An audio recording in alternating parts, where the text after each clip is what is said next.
बिस्मिल्लाहिर्रहमानिर्रहीम। अस्सलाम वालेकुम नाज़रीन, यहाँ पर आपको एक अफसोसनाक खबर देते चलें कि बंगलीला के मुकाम पर हाईएस हादसे का शिकार एक शख्स जाँ बाक होने की इतलात।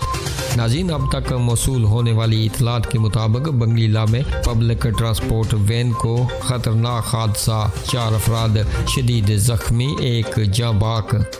नाज़रीन, हाईएस सड़क पर खड़ी ट्रैक्टर ट्राली से टकरा गई।